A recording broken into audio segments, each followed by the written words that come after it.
In this tutorial, you will learn how to enter inorganic fertilizer sources into the Nutrient Sources tab. This is the second video in the series on the Nutrient Sources tab. To start, let's navigate to the Nutrient Sources tab in the Nutrients screen. The table for entering fertilizers is at the bottom of the screen. To enter a fertilizer, click on the green plus sign. A window will then pop up allowing you to either enter a custom fertilizer or choose from a list of common formulations of fertilizers.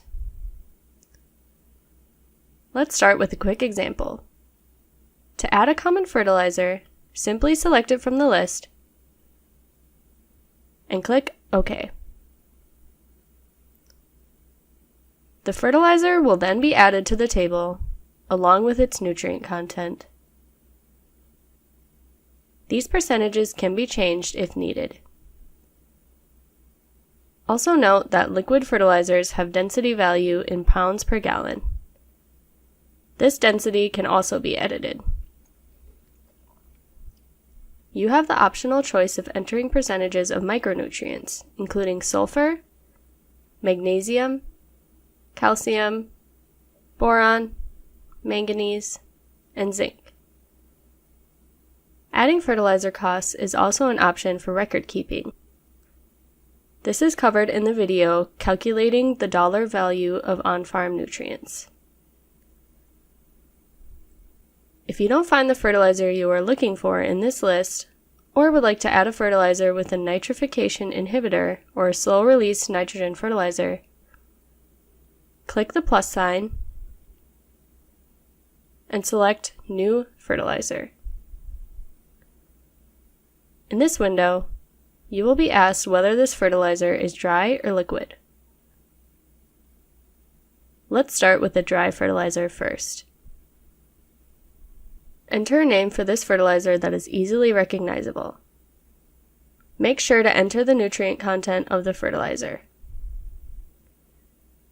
If this is an ammonium-containing nitrogen fertilizer applied together with a nitrification inhibitor, select Yes in the nitrate inhibitor column. If this is a slow-release formulation of nitrogen, select Yes in the slow-release column. If you would like to use a common fertilizer as a template, select one from the drop-down menu under Select Default Formulation and change any percentages and characteristics as needed to reflect the new fertilizer. Once you've filled out the necessary fields, click OK to save this fertilizer. The fertilizer will now be shown in your list of fertilizer sources. Now let's do a liquid fertilizer.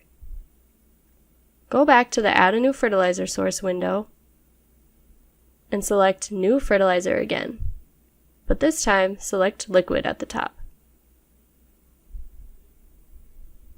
Now enter the nutrient analysis in the same way you entered it for dry fertilizer, except that liquid fertilizers must have a density. The program uses 11 pounds per gallon as a default. Edit this if you know the fertilizer's density to be different.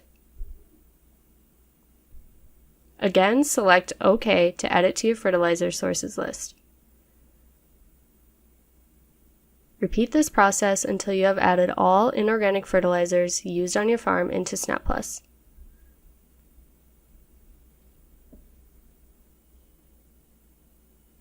This is the end of the tutorial on how to add inorganic fertilizers to SnapPlus.